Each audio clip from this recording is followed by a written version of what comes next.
Welcome to Live Look-Ins. This is the first look-in of the 2022 season.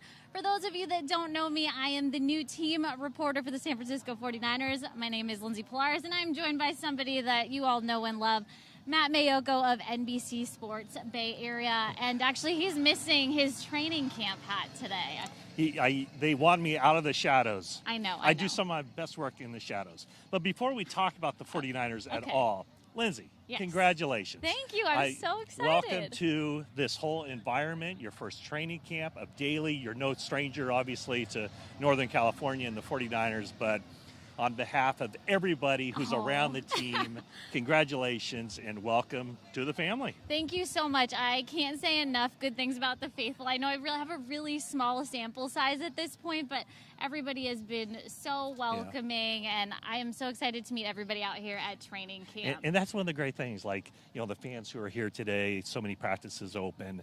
When you go on the road, I mean, it's not just at Levi Stadium. It's all across the country. The 49er fans travel as well, if not much better, than so many other teams. And so everywhere you go, every parking lot, every road city, it's really kind of a neat thing, this community that's developed here over many, many years. Well, actually, fun fact, I do know that the 49ers, firsthand, I've seen it, 49ers fans travel well. I actually did cover the team in a limited capacity last season, and I did make it to that divisional game in Green Bay, and I was shocked by the amount of red that I saw at Lambeau Field. It was crazy. And you've thought out. And here we are in the beautiful sun of Santa Clara. I know. It's a beautiful day. So kind of, this is my first training camp, so fill me in. I know that we're doing this a little bit different this year. Usually this happens during practice. Right now, players still filtering in. But what can I expect to see in about an hour here at training camp? Well, obviously, with the news yesterday that Kyle Shanahan kind of came out and was much more definitive yesterday than he was at any point during last season, this is Trey Lance's team. And so I think not only what I like to see is not just what he does, Trey Lance, or the quarterbacks as far as, the pass completions and the percentages and where he's throwing the ball and all that. I just like to see how he kind of handles himself, the body language. And we saw during the offseason program, I mean, this was a guy that clearly looked like he was in charge. And he's 22 years old. Anybody who has spent any time with him will tell you that he's much more mature than what you would expect a normal 22-year-old to be. Yep. And looking at him, I'm thinking, man, when I was 22, I wasn't that that level-headed. He knows what he's doing for sure. And so I think that's kind of like watch the interaction he has with his teammates and his presence and all that, because he's got a really good supporting cast. And that's one of the things that I think Kyle Shanahan and John Lynch talked about, is that he doesn't have to do it by himself. Yes. And yes, there is the kind of the correlation. You have a really good quarterback, you're going to be a contender. But also, if you have a good core around that quarterback, it just makes life so much easier, and it creates kind of a margin of error. Yeah, and I think that, the team is doing a really good job of kind of welcoming this transition with open arms. We heard from head coach Kyle Shanahan in his press conference earlier today that him and Brandon Aiyuk have been spending a lot of time in the offseason together, building that rapport, and I think that's only going to help coming into training camp and obviously building that relationship to have a successful season. And apparently they got to take their first dip in the ocean together, which I thought was really cool. Yeah, I guess that's there are no clauses in the contract that say you can't jump into the ocean, right, so exactly. That's good. That's part of the bonding thing. Brandon Aiyuk is a guy that I think has a chance to have a really good season. Last year started off extremely slow for him, but he hung with the program. He accepted some tough love and everything else that Kyle Shanahan threw his way. And toward the middle of the season to the end of the season, he's a really good player. And the fact that he's spending so much time, or has spent so much time around Trey Lance, developing the rapport not only on the field but off the field, I think bodes very well for his ability to put together a really good season here in year 3. And while we're talking Trey Lance, I did want to talk to you about how you think this offense is going to open up with Trey Lance being a dual dual threat quarterback. He has the ability to extend plays and also take off running and playing outside the pocket. I think a lot of guys are very excited about that. We heard Juice and George Kittle mention that in the presser yesterday. Yeah, one of the interesting things, I just asked Kyle Shanahan about this. The story came out, John Lynch talked about after they saw Trey Lance during his pro day in Fargo at North Dakota State. And they were going to see another quarterback, but Kyle Shanahan got out the iPad and started sketching plays and ways he could use Trey Lance. And so I think what that showed even back then was that Kyle Shanahan's mind was working already. He never stops working. Yeah, and this is a guy that he's always had kind of one specific style of quarterback, a pocket passer. Yes, he did have Robert Griffin III, and that he really brought in the RPOs and that kind of dual threat quarterback into it and developed a kind of a scheme around that.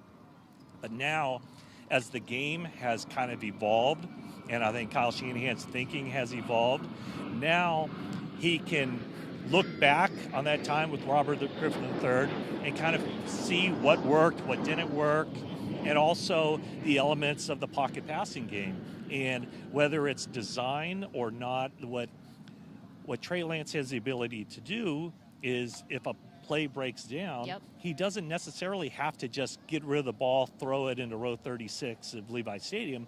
He can run around and make some plays. Yeah, I mean, I know too early to predict, but you see the great things that good quarterbacks do outside the pocket. I used to work in Green Bay. Aaron Rodgers does it all the time, and who's that? What's his name? I think his name is Aaron Rodgers. I don't know. I hear he's not popular in these parts. Yeah, so we won't talk about him too long. But it would be great to see that same kind of play from Trey Lance. The potential is certainly there. We're also talking supporting cast on the defensive side of the ball. We heard from Eric Armstead, who is a totally selfless player and a true leader on that defense. And he is very ready to come in, lead the defense so that they can take some of the pressure off Trey Lance having to feel at least like he has to be perfect in his first season as starting quarterback. Yeah, the 49ers front seven on defense is really good. And I would think that, that defense is going to provide some opportunities for the offense, whether field position or, a 3 and out and the offense gets right back out there, a turnover, the offense gets right back out there.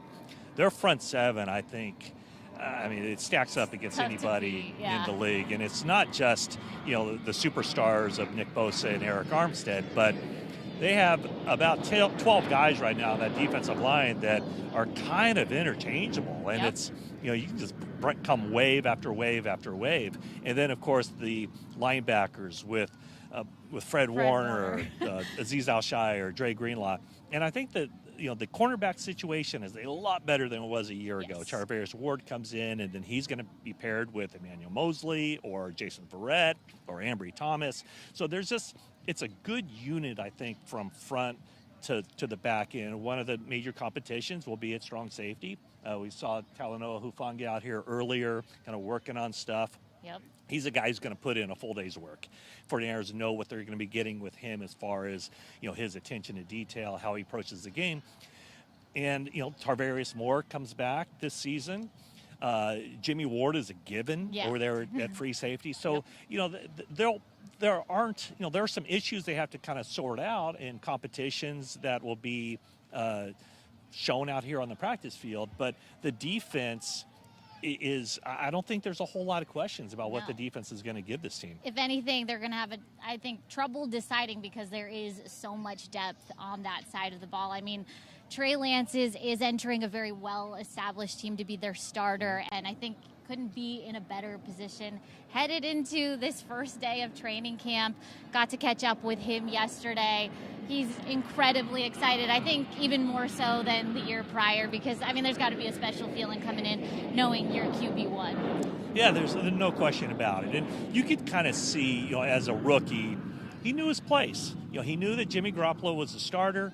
He didn't step on toes. He came down, he put his head down, he went to work, and he learned a lot from Garoppolo, and those two had a very good rapport. And, hats off to Jimmy for kind of how he handled that situation.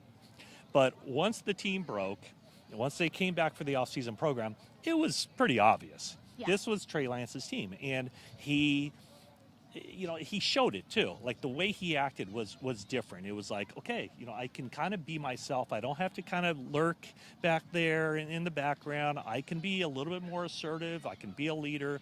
And that's what, kind of we talked about earlier. 22 years old, and he has good leadership skills on a veteran team. No, I totally agree. I think you could really tell the difference walking in to even the first day of OTAs. He had just a different demeanor about him. And, something that I thought was very interesting that Kyle Shanahan said today, that he never had a moment with Trey Lance where he said, hey, this is your team. He may have actually very well found out via Twitter, but Shanahan said that should have been very apparent to him because they've been treating him like that number one guy pretty much since the start of OTAs. So I'm very excited to see what happens today. Obviously today, first of 11 open practices. I'm starting to see fans filter in here. I'm super excited. I'm very happy. Oh yeah, I forgot to ask. Yeah, so here's Tell me the about shirt. the UOP shirt. So the 49ers used to have training camp at the University of Pacific in Stockton. Okay. And so the last year they had it, this tells you how old I am. The last year they had it there was 2002, and I was like, hey, I'm going to go into the bookstore and get a shirt. Well, they moved it back here the next year, 2003. I've worn this shirt first day of camp every year since. So Oh my 20 gosh, years. This is thank my you 20-year for- anniversary. Oh my gosh. Well, congratulations and thank you for the 20 history candles lesson. will be on this I later, know, and I'll burn it up. I will bring you a cake tomorrow. Very good. Thank you. All right. Chocolate, please.